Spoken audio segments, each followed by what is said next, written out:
Compartí un té en compañía de la educación. Edúcate, Edúcate, radioeducación donde compartimos temas de tu interés. Descubrí aún más. Bienvenidos a Edúcate, mi nombre es Sharon y hoy estaremos hablando sobre un tema muy interesante, el bilingüismo. Tenemos una invitada especial, la máster en traducción y profesora en la Escuela de Lenguas Modernas de la Universidad de Costa Rica, Ana Lucía Chávez, que no solo es una excelente profesional, sino que también tengo el placer de conocerla en persona. Ella es parte del bloque de traducción en la Facultad de Lenguas Modernas. Muchísimas gracias por estar hoy con nosotros, Ana Lucía. Todos apreciamos su tiempo y disposición por ayudarnos. En la entrevista del día de hoy abarcaremos el bilingüismo desde distintas perspectivas. Primero que todo, Ana Lucía nos va a hablar un poco más sobre ella misma y sobre su infancia y lo que la motivó a volverse una persona bilingüe, que no solo es bilingüe, sino que es traductora e intérprete, que funciona como un puente entre dos culturas distintas. También, al ser ella una educadora, nos podrá comentar un poco más sobre qué podemos hacer nosotros para aprender mejor un segundo idioma. Y también mencionaremos algunas herramientas que se pueden utilizar para el aprendizaje de un segundo idioma, que no necesariamente tienen que ir de la mano con pagar tutorías o clases, sin olvidar también los beneficios que tiene el bilingüismo en el cerebro y en los aspectos socioeconómicos de una persona. Para comenzar esta entrevista, me gustaría que nos hable de usted, profe. Cuéntenos sobre su primera exposición a un segundo idioma. ¿A qué edad sucedió esto y bajo qué contexto sucedió? Bueno, muchísimas gracias por invitarme en primer lugar. Mi experiencia para aprender inglés empezó por una cuestión de necesidad. Mi papá tuvo un primer matrimonio donde tuvo 2 hijas y esas hijas se fueron con su madre a vivir a Estados Unidos. Entonces, para poder comunicarme con mis hermanas, yo tuve forzosamente que aprender inglés, porque el español que aprendieron fue muy básico y muy poco, ya que cuando se fueron, la mayor tenía 5 años y la menor tenía 3. Entonces, yo básicamente aprendí por necesidad porque yo quería comunicarme con mis hermanas y conforme fui creciendo, esa necesidad yo la vi no solo para mí, sino también para mi familia, porque para que mi familia se pudiera comunicar con ellas, tenía que poder hablar inglés. Y como mi papá nunca fue así como muy de estudiar idiomas, entonces decidí hacerlo yo. Entonces mi idea siempre fue poder servir de puente entre las dos personas que necesitaran comunicarse. Ya después en la vida fue más evidente que pues este puente tenía un nombre y era un trabajo, una profesión. Pero en ese momento yo simplemente lo hice porque yo quería ayudar a mi familia a que se comunicara mejor. ¿Considera que eso afectó un poco su perspectiva de vida en alguna forma? La perspectiva de vida puede ser ya sea en el ámbito académico o en el personal. ¿Siente que eso forjó parte de su carácter? Siento que sí, siento que uno tiene tantas personalidades como sepa idiomas, es una cuestión proporcional, porque las personalidades de cada quien se expresan de manera distinta según un idioma distinto, entonces cambia muchísimas cosas. El bilingüismo tiene muchísimos beneficios muy importantes que no solo son del ámbito cognitivo, sino que también son sociales, entonces todos estos beneficios ayudan en muchos ámbitos más allá de solo comunicación. Esto ayuda a que el cerebro se mantenga joven, a que uno procese la información mejor. Entonces hace que se haga un poco más lento el proceso de envejecimiento. ¿Por qué? Porque el cerebro siempre se está ejercitando. Entonces tiene muchísimos beneficios en realidad. Y sí siento que cambia la forma en que se ven las cosas porque uno tiene una perspectiva de más de un solo idioma. Y un idioma no es solo lenguaje, es cultura, es historia, es arte, es un montón de cosas. Entonces este compendio de conocimientos van cambiando como una persona ve la vida. Es algo inevitable. Y tal vez la persona que está estudiando un idioma no piensa en eso y tal vez no se pone a tratar como de hacerlo a propósito. Simplemente es algo que va pasando conforme se va aprendiendo. Sí, yo también considero que es algo muy importante porque abre muchísimo la mente y abre las puertas a muchísimas oportunidades de aprender, no solo del mundo, sino de uno mismo. Y eso que mencionó al inicio me parece algo muy interesante, lo de las personalidades. ¿Podría, por favor, ahondar un poco más acerca de qué se refiere con eso? Entiendo un poco a qué se refiere, pero creo que a nuestros radioescuchas les gustaría aprender más acerca de qué es eso de una personalidad como tal, dependiendo del idioma en el que uno esté hablando? Bueno, siento que empieza por la manera en que uno se expresa. Los idiomas son diferentes de muchas maneras, no solo en cómo suenan, en cómo se escriben, en cómo se procesan en la mente de una persona. Entonces, eso hace que cuando uno está expresándose en un idioma, presente características que no presenta en otras. ¿Por qué? Porque son idiomas diferentes. Entonces, por ejemplo, hay idiomas como el inglés, que son idiomas muy directos. Son idiomas que prefieren economizar palabras, prefieren ir al punto, prefieren ser muy de la A a la B, pero hay idiomas como el español que son idiomas a los que les encantan los detalles, les encantan los adjetivos, les encantan las descripciones y mientras más flores tenga una oración mejor. Entonces, cuando uno se expresa en español tiende a expresarse más, tal vez más explayadamente, o sea, son expresiones más largas, más llenas de detalles. Cuando uno está contando una historia tiene un montón de huequitos y caminitos y la gente al final cuenta como 20 historias dentro de una sola historia. En inglés eso no pasa porque el idioma está estructurado para que sea directo. Entonces, si yo voy a contar un chisme, como decimos aquí, el chisme va a ser muy corto en inglés y va a ser muy largo en español. Entonces, tal vez no es algo que la gente note hasta que alguien se lo mencione. Por ejemplo, yo sé que mi voz es diferente en inglés a en español. ¿Y por qué lo sé? Porque, bueno, yo estudié traducción, estudié interpretación y cuando uno estudia interpretación, que es traducción oral, uno tiene que grabarse interpretando y escucharse muchas veces. Entonces yo sé que mi voz suena muy diferente en inglés y en español. Entonces son ese tipo de detalles que cambian de un idioma a otro que la gente a veces no los nota hasta que alguien se los hace ver, se los menciona.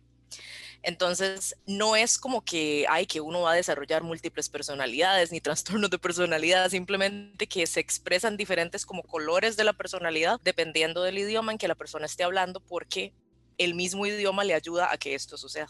Exactamente, yo creo que eso es algo muy importante de mencionar, que no es una cuestión de que alguien va a crear una personalidad distinta, sino que matices de quién es esa persona van a ser diferentes dependiendo del idioma que habla, porque como usted mencionó, son códigos completamente distintos, son universos distintos de un idioma al otro. Por ejemplo, los lenguajes de origen romance que le dicen el latín que vienen del latín vulgar, como el portugués, el francés, el español, todos son igual, son idiomas hermanos, pero son completamente distintos uno al otro. Tienen estructuras similares, tendrán palabras similares, pero de un código del francés al español es un mundo completamente distinto a como usted lo mencionó. Las personas que hablan inglés tienden a ser más directas y eso forma parte de una visión más allá de lo que es solo el idioma, de lo que es gramática.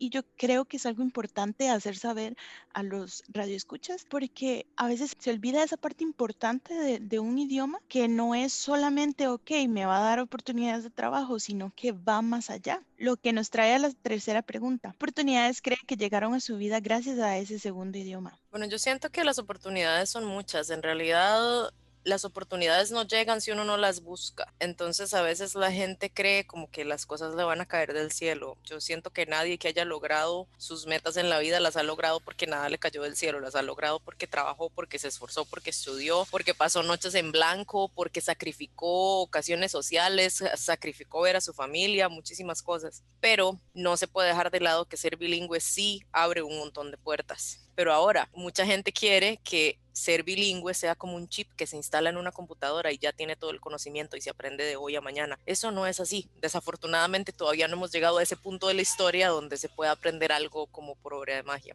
Entonces, pues hay que hacer el esfuerzo. Pero sí hace muchísima diferencia ser bilingüe o trilingüe, inclusive, a solo conocer un idioma. Digamos, se han hecho estudios económicos y se ha probado que realmente la gente sí gana más dinero, es una cantidad significativa. Creo que hace un par de años estaba como en casi 150,000 colones de diferencia entre una persona bilingüe y una no bilingüe. Entonces 150,000 colones, dependiendo de la zona donde uno viva, puede ser casi un alquiler. Entonces es una diferencia nada despreciable, no son 5,000 ni 10,000 colones, es una diferencia muy grande. Además, te abre puertas en cuanto a aprendizaje. ¿Por qué? Porque ahora la cantidad de opciones que hay para aprender en línea son casi sin fin.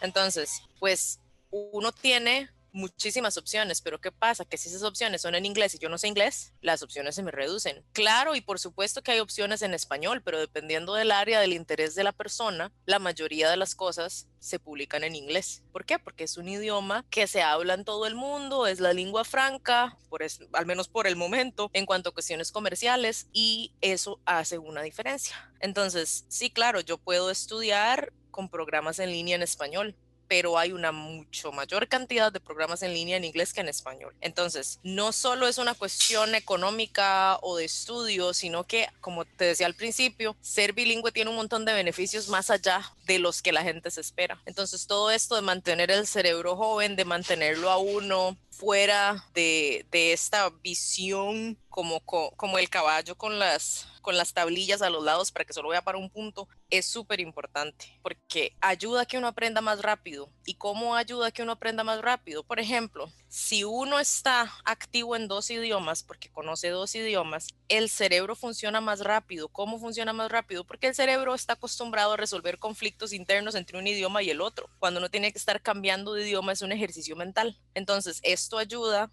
a que los aspectos cognitivos del cerebro funcionen mejor, a que sean más fuertes, a que sean más rápidos. Es como una computadora. Cuando uno tiene una computadora y uno la cuida y uno le da mantenimiento, la computadora puede funcionar perfecto por muchísimos años. Pero si uno deja que, por ejemplo, el ventilador de la computadora se llene de pelusas y entonces la computadora se empiece a calentar y pase calentándose todos los días y calentándose todos los días y uno solo se queja pero no la limpia, lo único que va a lograr es dañar la computadora. Entonces, estudiar idiomas, aprender nuevas habilidades, no necesariamente solo idiomas, sino otras cosas artísticas, deportes, todo este tipo de cosas ayudan al cerebro a mejorar. Y entonces, un cerebro más inteligente o tal vez mejor entrenado va a servir para muchas cosas, no solo para los idiomas. Uno va a aprender más fácil cualquier otra cosa, va a tener mejor capacidad de recordar cosas que aprenda, va a tener una manera de pensar más amplia y además, obviamente, con el beneficio que la mayoría de la gente considera más importante, que es el beneficio económico, porque hace que una persona sea más competitiva en el aspecto laboral. Pero no solo hay que enfocarse en eso, porque tal vez hay gente que dice, bueno, pero para lo que yo quiero hacer, a mí, ¿de qué me sirve ser bilingüe? Bueno, pero sirve para un montón de cosas. El problema es que a veces la gente se enfoca en un solo aspecto, pero tiene un montón de beneficios más allá de, por ejemplo, solo el económico o solo el aprendizaje. Sí, yo siento que eso es como lo más importante del bilingüismo que a veces las personas olvidan completamente. Y hablando de la cuestión de carreras y la profesional, profe, ¿en qué punto fue que usted dijo, ok,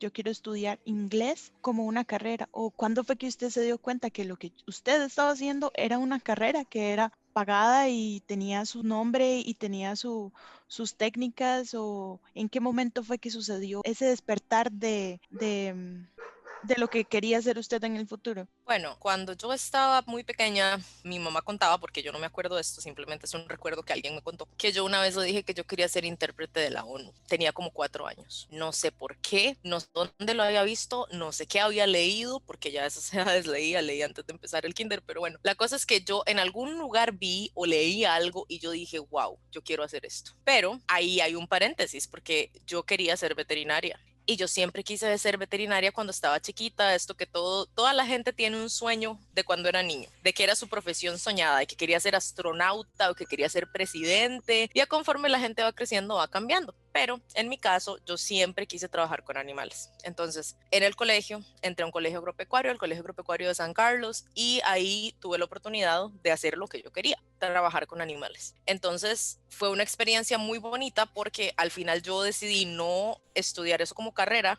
pero ya había podido experimentar todo lo que es atender partos, inyectar, hacer cirugías, inseminar, todas estas cosas de animales que no hubiera podido saber si me gustaban si no las hubiera hecho en persona. Entonces, cuando hice los exámenes de admisión, yo no sabía qué quería hacer con mi vida. Yo pensé que quería ser veterinaria, de hecho hice la prueba, aprobé la prueba de aptitud, pero yo había estado pensando mucho en los últimos años del colegio que yo no me sentía capaz de dormir un animal, por ejemplo, por todo el aspecto psicológico, todo el aspecto emotivo que esto lleva de dormir un animal enfermo. ¿Por qué? Porque ser veterinario no es solo curar animales, también es hacer otras cosas que tal vez no es el sueño de nadie, como inyectar un animal para que se muera tranquilo y ya descanse.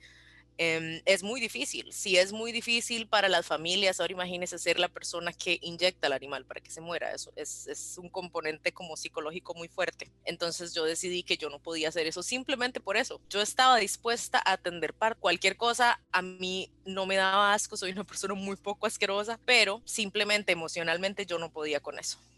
Entonces decidí no estudiarlo y siempre me habían gustado muchísimo los idiomas, el inglés, el francés. Entonces, cuando hice el examen de admisión, yo había estado viendo planes en las ferias vocacionales y todo esto. Y dije, mira, qué chiva, voy a estudiar inglés. Pero yo lo dije así como, mientras veo a ver qué hago, porque una cosa importante es que yo entré a la universidad muy joven, entonces, pues si la gente que entra a los 18, 17, 18 está confundida, pues la gente más joven está aún más confundida. Entonces, el inglés era algo que a mí me gustaba, que no era nada que se me dificultara, y yo dije, bueno, sí, tal vez si después se me ocurre que quiero estudiar otra cosa, pues estudio otra cosa, pero quiero estudiar inglés primero. Entonces así fue como empecé. Pues yo sabía desde el colegio que los traductores existían, pero no sabía muy bien cómo se comía eso, dónde estudiaban, dónde trabajaban, qué era realmente lo que hacían, si traducían, pero qué o cómo y así. Tenía muchas preguntas.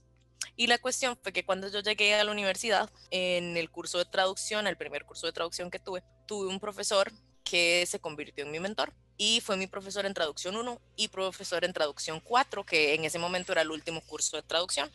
Y pues esa fue la persona que me hizo a mí enamorarme de la traducción y que me hizo querer ser traductora. Entonces, a partir de eso, yo decidí, sí, esto es lo que quiero hacer con mi vida y voy a estudiar en ese sentido para lograr ser traductora. Bueno, ya que nos ha comentado acerca de su inicio y quién es usted, ¿podría hablarnos más que todo desde la perspectiva de profe, de profesora de inglés o de profesora de traducción?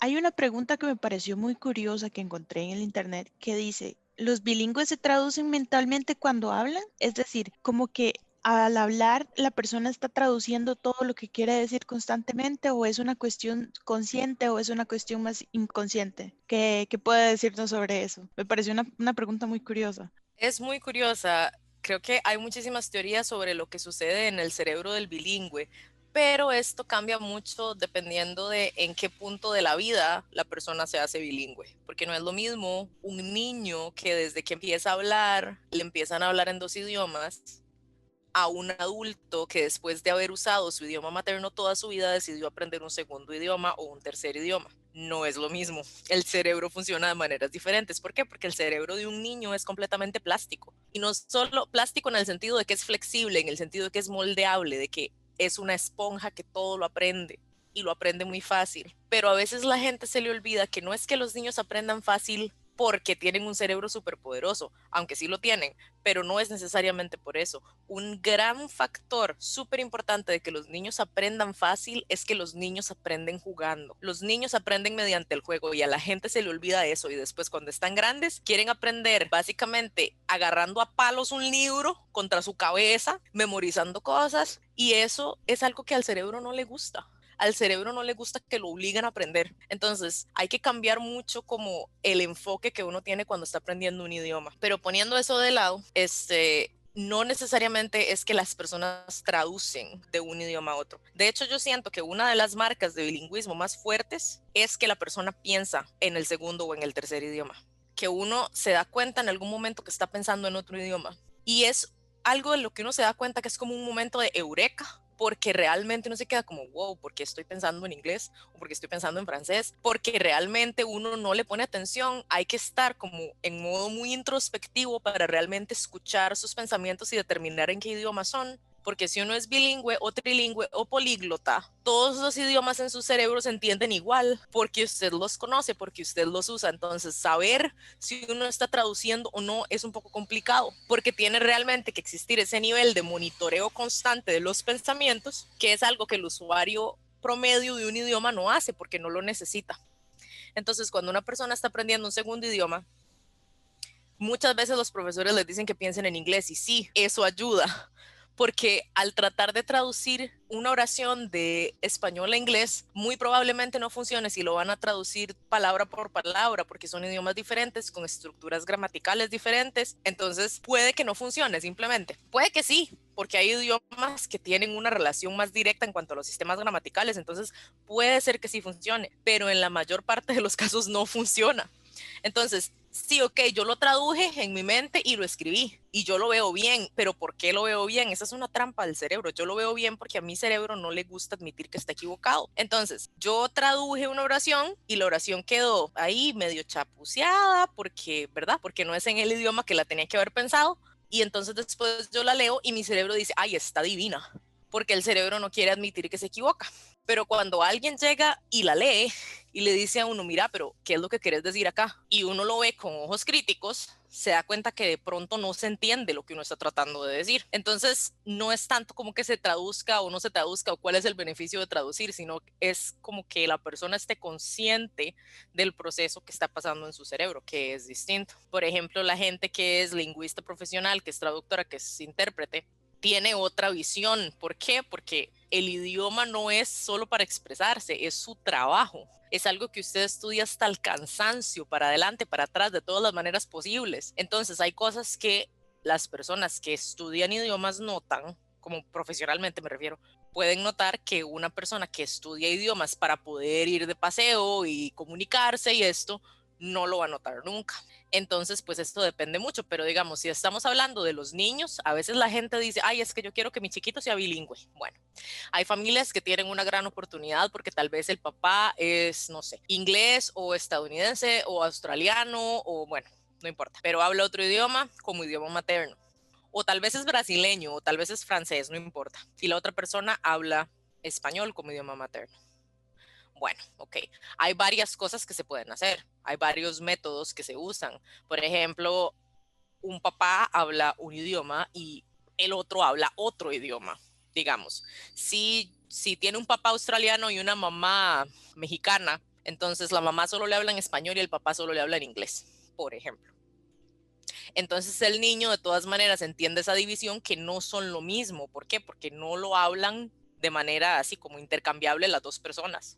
Ahora, otra técnica es de hablar los idiomas minoritarios en la casa. ¿A qué me refiero con eso? Bueno, ok. Digamos que los dos papás están cómodos en uno de los dos idiomas que habla la otra persona. Digamos que la mamá es bilingüe en dos idiomas y el papá es bilingüe en dos idiomas y resulta que tienen un idioma en común. A veces no, pero digamos que tienen un idioma en común. Entonces, si una mamá italiana, por ejemplo, cría a sus hijos en un país de habla inglesa con un papá de habla inglesa, pero que también habla italiano, por ejemplo, como todo el mundo tiene que hablar inglés fuera de la casa porque están viviendo en un país de habla inglesa, lo que pueden hacer es hablar el idioma que menos se usa en la casa siempre. Por ejemplo, italiano. ¿Y por qué se usa menos? Bueno, porque están viviendo en Australia, por ejemplo, o están viviendo en Estados Unidos, entonces el italiano no se usa casi. Entonces hay muchas formas de incentivar este bilingüismo, pero a veces la gente se le olvida que, claro, tiene cosas buenas, pero en el caso de los niños, tiene cosas que muchas personas pueden notar como malas. Ahora, yo personalmente, como persona que se dedica a los idiomas, no lo veo como malo porque siento que es una etapa del aprendizaje. Pero sí es cierto que un niño que va a aprender dos idiomas simultáneamente, forzosamente va a tener menos vocabulario en cada uno de esos dos idiomas. En cambio, si un niño solo está siendo criado en español o siendo criado en inglés, va a tener muchísimo más vocabulario. Ahora, esto es una consecuencia prácticamente inevitable de aprender dos idiomas al mismo tiempo, pero es un proceso, es una etapa del aprendizaje. Y una vez que ya el niño adquiere las bases gramaticales y las bases de pronunciación, Ujú. adquirir vocabulario es muchísimo más fácil. Sí, Entonces, sí es cierto. uh-huh, Sí, porque eso es algo bastante interesante y curioso de que las personas a veces dicen, pero ¿no es mejor crecer siendo bilingüe? Pues sí, ¿no? Porque si no hay una base de por medio, un terreno plano en el que trabajar, que ya haya conocimiento sobre ese idioma, es más fácil explicarle a la persona de mediana edad, digamos, cómo son las estructuras de otro idioma, basándose en lo que ya saben, porque no es lo mismo que escuchen, como dio usted el ejemplo del italiano, no es lo mismo que van a escuchar a su mamá hablar italiano solo en casa a escuchar el inglés de la calle todos los días. A cada rato no van a tener la misma cantidad de referencias y de situaciones y de contextos a que su mamá le hable sobre X situación que pasó en su vida en casa nada más. Eso es algo bastante interesante. Y eso me lleva a, profe, ¿es difícil enseñar un segundo idioma? ¿Qué es lo más difícil de enseñar? Bueno, yo siento que las cosas son difíciles de enseñar si no se disfrutan. A mí me gusta mucho enseñar y me gusta mucho enseñar en general. Es algo que yo disfruto. A mí me encanta ver esa luz de conocimiento cuando se prenden los ojos de alguien, cuando entiende un concepto que tal vez tenía meses de tratar de entender y no lograba entender y se le explica y lo entiende. Para mí es maravilloso, realmente. Entonces, para mí enseñar idiomas es una vocación. Lastimosamente hay mucha gente que se dedica a profesor porque no quiso hacer nada más, o porque era su última opción, o porque no logró estudiar lo que quería, o porque dice, ah, bueno, pero si yo trabajo con el MEP tengo trabajo seguro, qué sé yo. Ese tipo de pues factores que claramente sí son importantes para tomar decisiones laborales, pero afecta mucho. ¿Por qué? Porque es muy evidente cuando una persona se para enfrente de un aula y no disfruta lo que está haciendo. Se nota a leguas. Entonces, claramente todo el mundo tiene derecho a tener días malos, a tener días donde no se siente bien, donde tal vez está enfermo, donde tal vez está cansado. Pero cuando una persona ama lo que hace, aun si está enfermo, si está cansado, si está frustrado, va a dar lo mejor de sí. Entonces, para mí, enseñar idiomas es un gusto porque no solo se está enseñando a una persona, no se le están enseñando solamente herramientas para comunicarse, sino que se le está enseñando cosas de la vida, se le está enseñando cultura, se le está enseñando arte, se le está enseñando muchísimas cosas. Entonces, para mí, enseñar idiomas es una vocación. ¿Por qué? Porque no es suficiente con solo cumplir el mínimo, hay que ir muchísimo más allá para ser un buen profesor. Pero como te digo, hay muchas personas que terminan siendo docentes porque tocó, no porque les Sí. gustaba ni porque era su pasión. Y eso es algo que yo he visto que afecta muchísimo a los jóvenes y hasta en sus posibilidades de conseguir un buen trabajo en el futuro, porque según el estudio se supone que el MEP tendría que tener casi que todas las personas que sean por lo menos un B1 en nivel del conocimiento del inglés, pero no tienen ni un A2, no a veces es un A1 y salen del cole después de 6 años, 5 años de enseñanza del inglés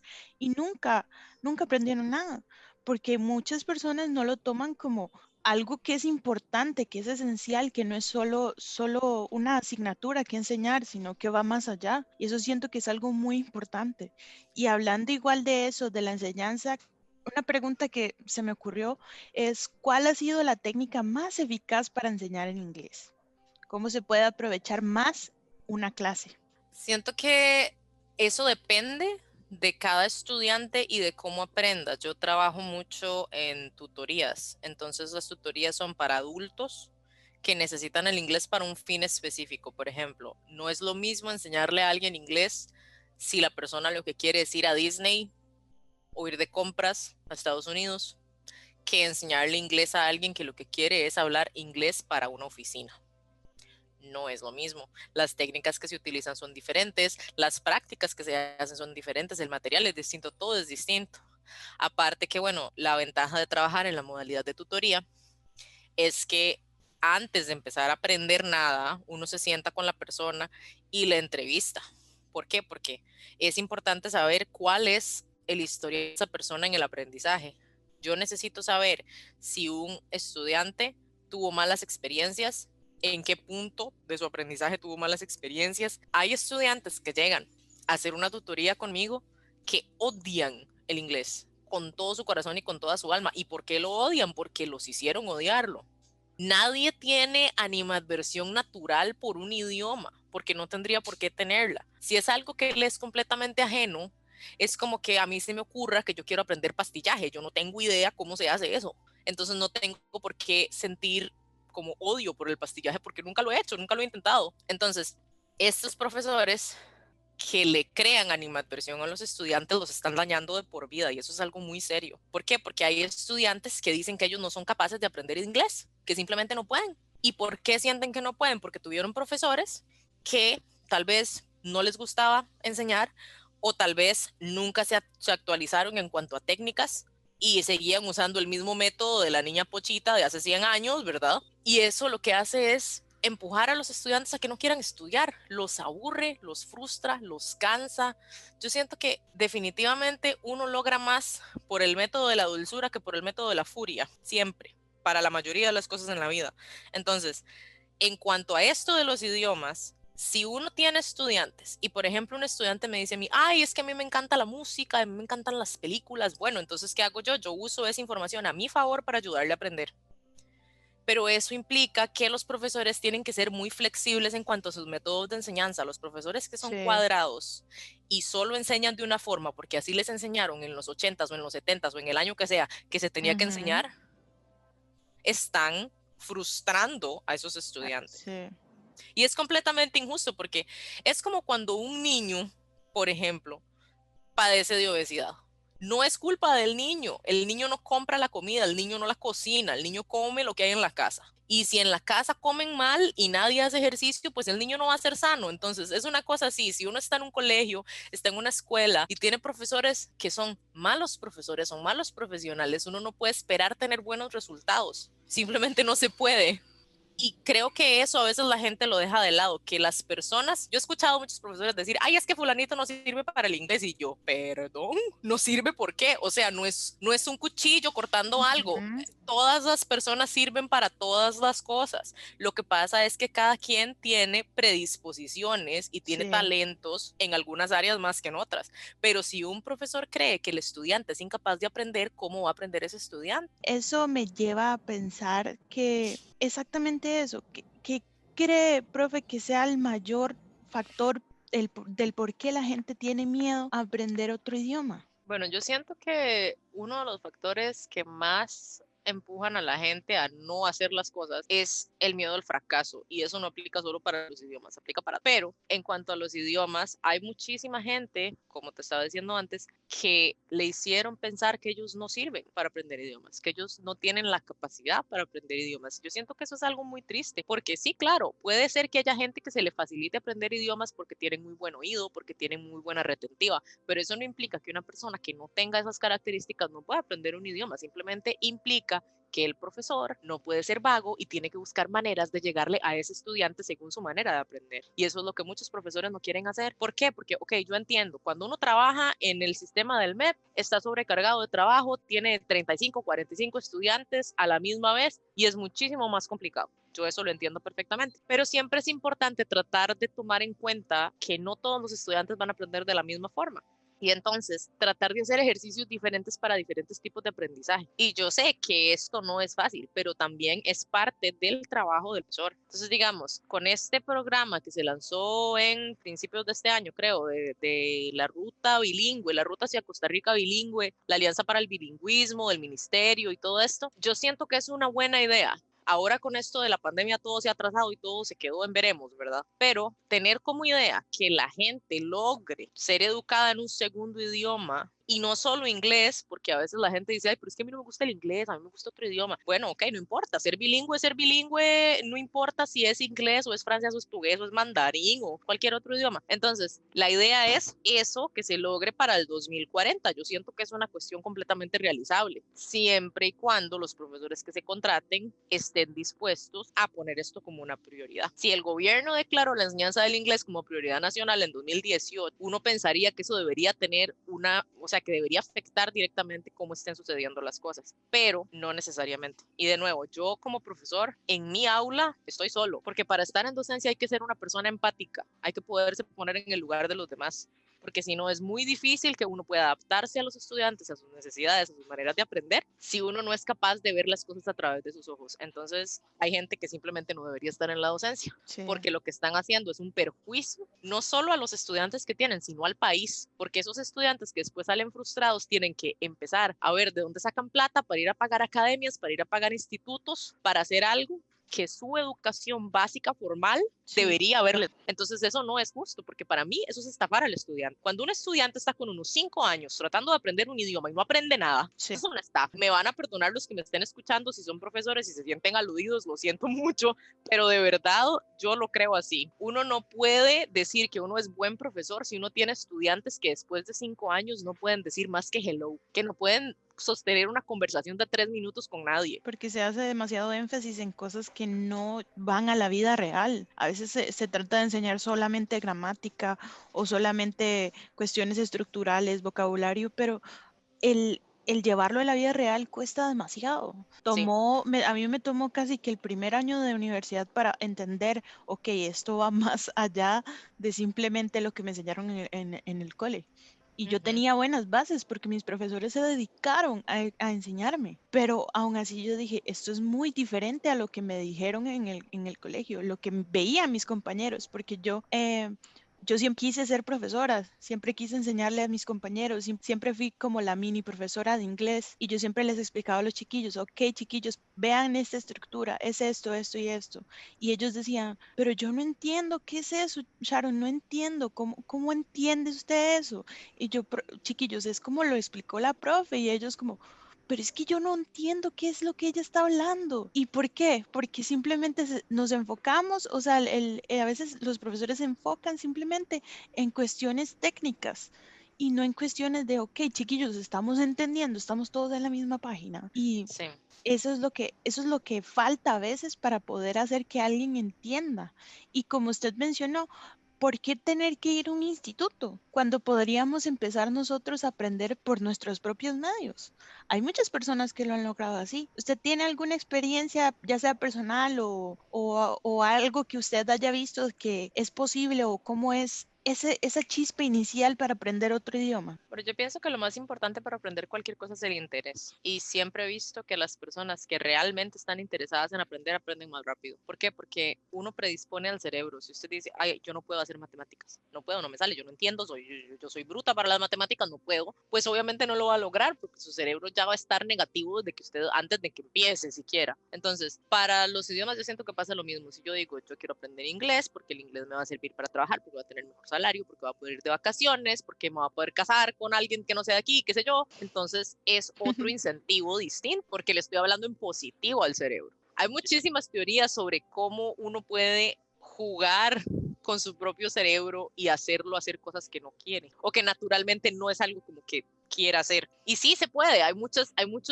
como técnicas psicológicas que se pueden aplicar para que uno se convenza a sí mismo de hacer cosas que no le gustan o tal vez cosas que le dan miedo, porque hay gente que le tiene miedo a aprender idiomas. Sí. Pero muchísimo de esto pasa, ¿por qué? Porque tuvieron experiencias donde los humillaron por no saber algo, donde los hicieron sentirse tontos, donde los trataron mal, donde tal vez inclusive a veces el estudiante sí tenía razón y el profesor le dice que no, que eso jamás, porque el Sí. profesor no quiere admitir su error. Entonces hay un juego de orgullos y de cuestiones así también en las aulas y eso no debería existir. Las relaciones con los estudiantes deberían ser un poco más horizontales, menos verticales, menos que yo digo y yo sé todo y usted no sabe nada y cómase este conocimiento que le estoy pasando en esta cuchara, nada más. No cuestione, no pregunte, solo cómaselo y ya. Esas relaciones no generan mucho. ¿Por qué? Porque para que el estudiante aprenda mejor, como estaba diciendo antes, los niños aprenden fácil porque están jugando. Sí. Entonces, si uno quiere aprender algo y quiere aprender algo de manera fácil, tiene que tratar de hacerlo un proceso que se disfrute. Tal vez no jugar, porque a veces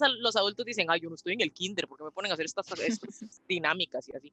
Bueno, ok, no, está bien, pero hay un montón de juegos que son para adultos, que son, qué sé yo, juegos de mesa, que Twister, que todas estas cosas, o sea, que las personas pueden incluir en las clases y pueden aprender. Y eso que decías antes de las estructuras, que la gente aprende estructuras y que tal más tal más tal más tal es tal tiempo verbal, eso es matemáticas, eso no es inglés. Y eso es un problema. ¿Por qué? Porque la persona que aprende inglés de manera natural, primero usa esas estructuras y después sabe cómo se llaman. Muchas Exactamente. veces los profesores tratan de enseñarle inglés a los estudiantes que quieren aprender inglés para comunicarse como si estuvieran aprendiendo inglés como carrera profesional. Exactamente. Y es Porque algo muy yo, diferente. claro, yo como traductora, como intérprete, yo tengo que saberme los tiempos verbales y cómo se forman y cuáles partículas tienen y todo eso. Pero un hablante que quiere poder hablar con Mickey Mouse en Disney no necesita esa información. No, Lo único que necesita es poder hablar bien, poder sí. comunicarse, poder encontrar el baño, poder, no sé, ponerle Pedir gasolina al carro, poder comida, hacer exactamente ese tipo de cosas. Entonces, a veces siento que el problema es la de enfoque. perspectiva. Se está tratando de enfocar en algo que el estudiante no necesita. Y entonces, parte de esto, de que la gente quiera aprender sola, yo soy muy autodidacta, a mí me gusta mucho hacer clases en línea, cursos en línea, todo eso, a mí me encanta.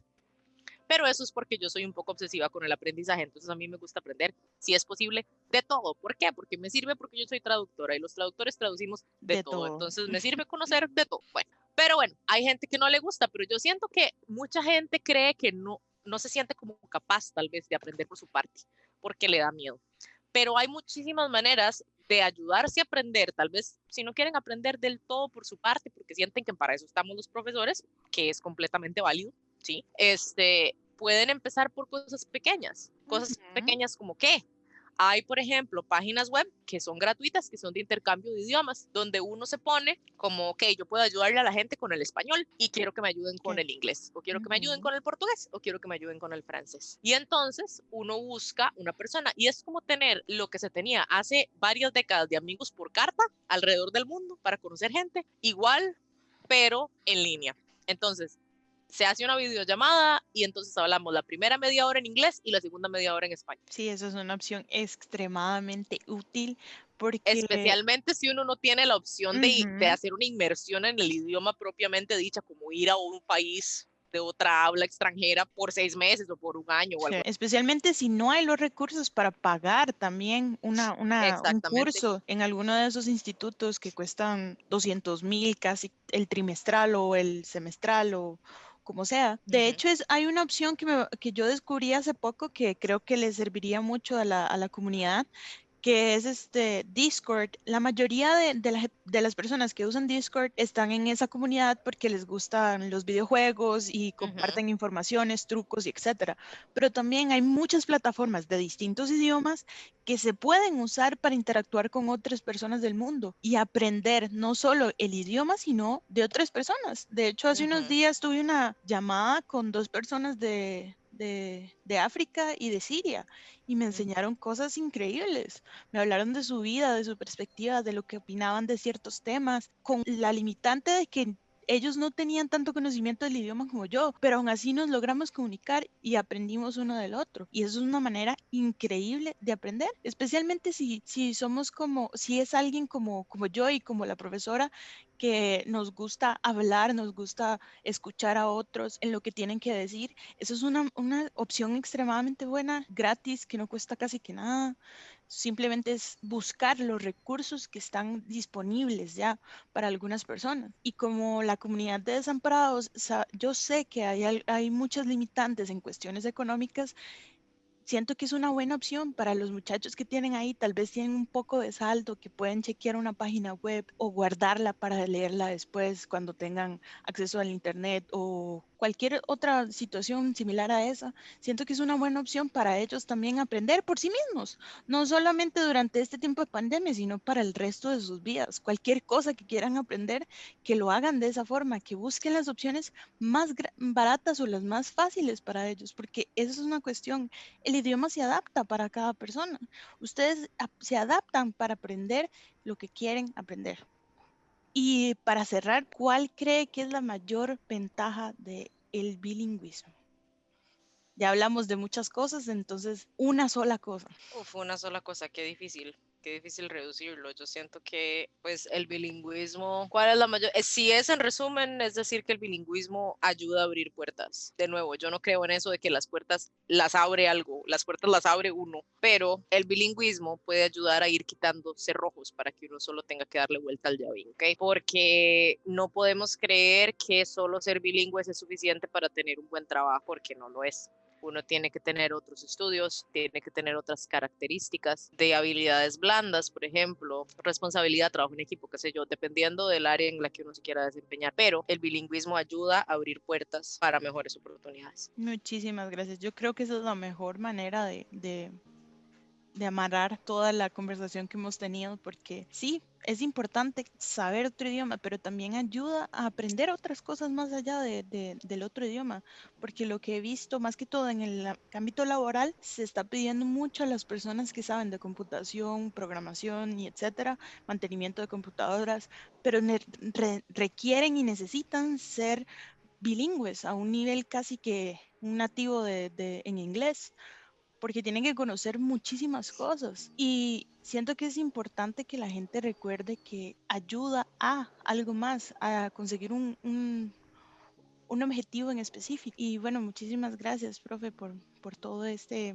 momento que compartió con nosotros y sus perspectivas. Hablamos de todo un poco, de educación, de cómo aprender, de beneficios, de una persona que aprendió inglés desde casi que era pequeña y todo, así que muchísimas gracias por estar aquí y nos encantaría volverla a tener en un futuro. Claro que sí, encantada. Muchísimas gracias. Y de verdad, a todos los que quieran aprender, quítense el miedo. Es lo mejor que les puedo recomendar. Todo el mundo empieza igual. Todo el mundo empieza sabiendo nada. Y así emprendemos todos. Todos empezamos desde cero. Entonces, no tengan miedo, no tengan vergüenza. Cuando uno está aprendiendo, siempre va a cometer errores. Pero siempre que ustedes tengan un buen profesor, va a tomar esos errores como una oportunidad de aprendizaje y no se va a burlar de ustedes ni los va a hacer quedar mal con nadie. Así que de verdad, si es algo que a ustedes les interesa, si es algo que quieren, busquen la manera. Hay muchísimas cosas que se pueden hacer para cortar esquinas, para tal vez ahorrar costos y aprender de manera autodidacta si por el momento no tienen cómo ir a una clase o ir a una academia, ir a un instituto.